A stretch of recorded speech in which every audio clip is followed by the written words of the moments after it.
Yan, good morning po. Isang mapagpalang umaga po. Kung natatandaan po ninyo yung ang queen ay nasa plastic, no? Yung nasa YouTube po natin ay ito na po siya ngayon. Yan, bali siya po ngayon ay 3 days o 2 days ba? O 2 days. Yan. At napansin ko po na napakabilis po ng kanyang recovery kasi ano siya, yung naghahakot na siya ng pollen, hindi lamang para sa queen kung hindi para ilagay sa kanilang comb, no? Kasi mas madami po na magdala. Yan, mapapansin mo natin diyan.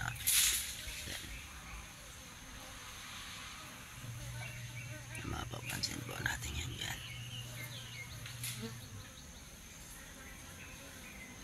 Yan. Yun, wala. Ayun, meron. Matiit pa lang siya. Yan aking ano po siya, inyo ko saan siya galing. Yan po ay dumapo sa mataas na kahoy. Tapos atin pong ginawa ng paraan na makuha sa pamamagitan ng ating pangkuha.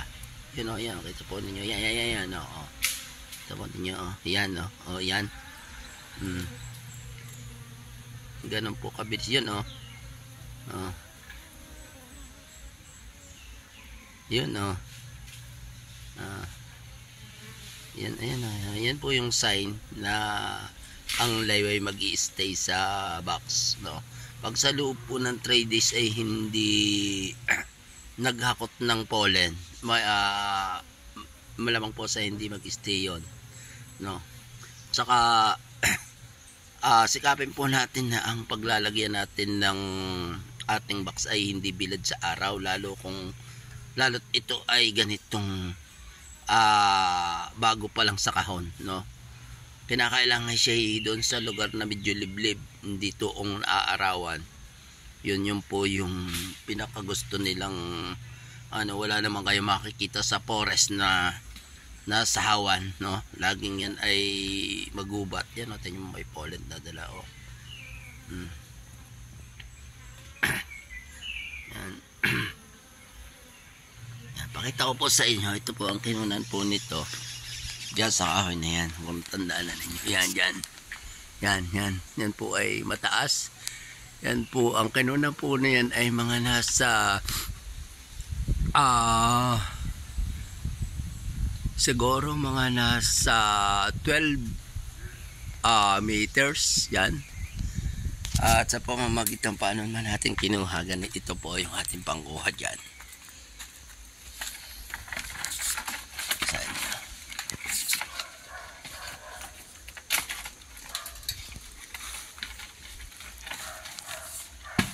Uy, sorry. Ito po yung pangkuha natin yan. Ito. Yan. Ito po ay nilalagyan pa natin. Yan, may butas para madugtungan pa. Tapos, ito po yung ano nyan. Ito yung dulo nyan. Yan o. Yan. Ilalagyan po natin yan diyan ng bagay na tulad ng plastic para siya po natin kinukuha sa bis na nakada po sa kahoy. Yan.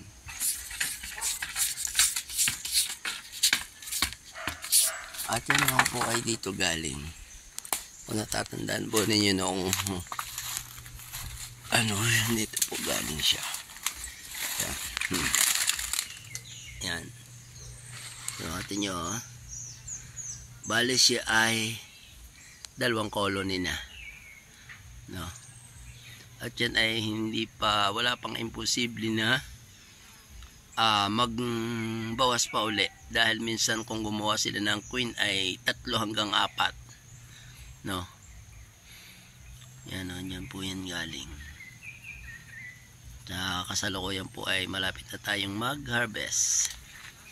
Yan po siya galing. Ano na yan. Yan.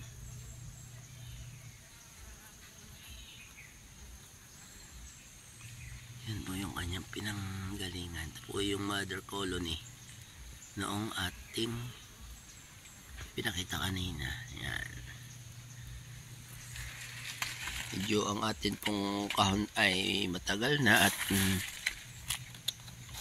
ay naano na ng anay.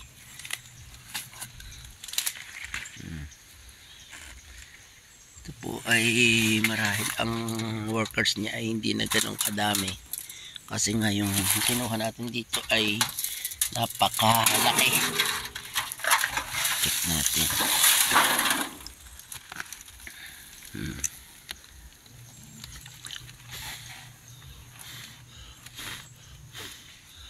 Nag-divide na kagad siya pero hindi pa itoong may pulot.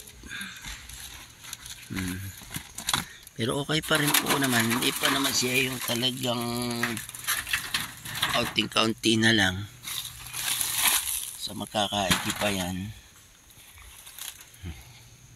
Masayang ito sa palagay ko yung nakapag-divide siya nang hindi ko na kuha dahil hindi ko nakita.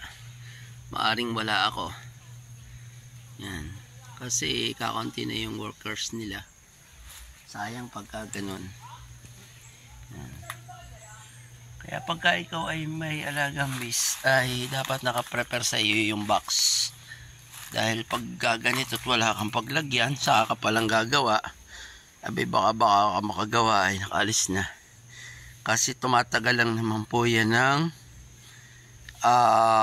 pinakamatagal na po ang 2 days sa kanyang pag stay sa puno, tapos sumahanap sila ng hive sa forest, tapos doon sila pupunta. Yan. At ang advantage po ng swarm, mapakadali po siyang mag-stable, hindi katulad ng galing gubat. Pag galing gubat po ay ang karaniwan doon pagkapisa ng mga eggs ay umaalis na. Pero ito, ang ginagamit po nating brood dito ay yung galing sa colony dito na rin. Nakakapit siya sa frame. Talagang ang arrange nila, nag-arrange ang bees, hindi katulad ng sa galing gubat na ikaw yung mag-a-arrange. Kaya napakalaking bagay po na mag-i-start ka dito ay bibili ka talaga ng ng nakabox. Kasi kung pwede rin naman mag-start ka sa galing gubat, kaya lang talagang tiyaga. Tiyaga. Dahil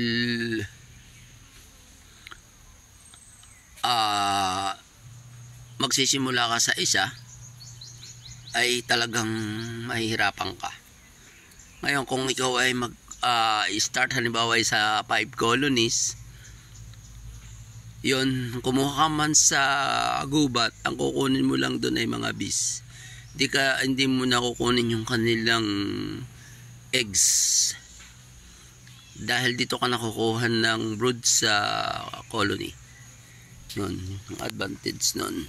Kaya nga po kung ikaw ay magsisimula sa paisa-isa, nako ay malamang na hindi magkaigi, mahirapan ka. Ngayon kailangan ay magsisimula ka sa 5 agad, 5 o 10.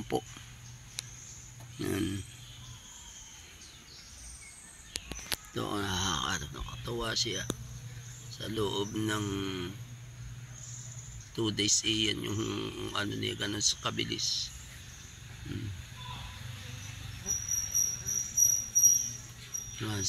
Tingnan po naman natin ngayon yung aking inakit doon sa puno. Sige. Punta po tayo sa aking ibang mga colony. Okay, ito po.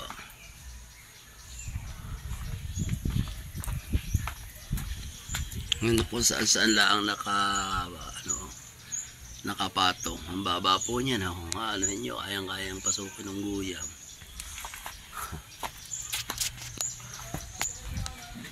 Punta po tayo din sa aking ibang colony.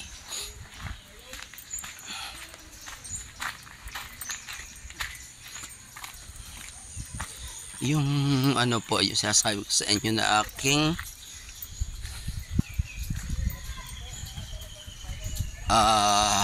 ito po bali 4 days siguro. Ito yung inakiyat ko po, yung ang nag-speak po, yung nagsalita yung aking anak na babae. 4 araw pa lang yan. Yan po yung inakyat ko dito sa yan. Tas are naman po yung split ko mula din ito mula dito nilipat ko po din ito po mula din pala po dito siya nakaposisyon dati yan. Tapos itong bagong kahon inilagay ko dito, yun yung isang yun ang dating na rito yan. So ang naman proseso naman po niyan yung meron po akong nag-swarm nung kunin ko yung queen niya, nagbalik yung mga workers sa box, no? Nagbalik sa box, hindi ko sure kung doon galing sa box na yon, basta pumasok sa box. Ginawa ko, kumuha ako ng isang brood.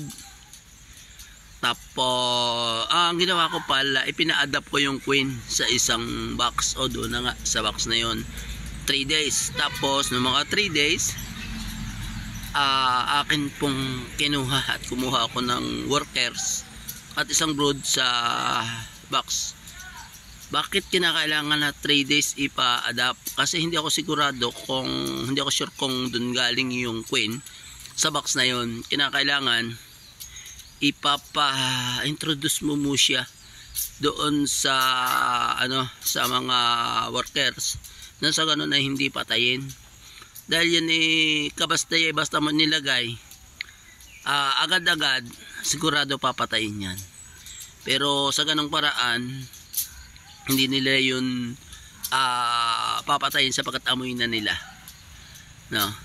Yan po ay kahit pare-pareho silang base. Pansin po ninyo yung mga guard na yan, yung mga nasa entrance na yan, bawat po dadating yan may po dyan, may umaamoy. Kapag naaamoy nila na hindi nila ka-family, bababagin po yan. Kaya hindi po yan basta-basta mapapasok ng ibang bis na galing sa labas. Yan, dahil nag-aaway po yan. Yan. Ito po ay dito galing. Yan, yan. Na ito naman pong box na ito yung dating nandun. Ginawa po natin ay binalanse po natin. Bakit? Kasi mas po ito yung mother colony. Ito yung mas maraming workers at ito yung stable na. Ngayon, anong nangyayari sa Pinimiro, yung bawat aalis din doon yung pupunta kasi sanay sila doon. Kaya mangyayari halos magiging malakas yon. Ito naman may mga eggs na mapipisa, kaya hindi rin halos yung maapektuhan. Yun lamang po yon. Yan. God bless mga kabis. Good morning.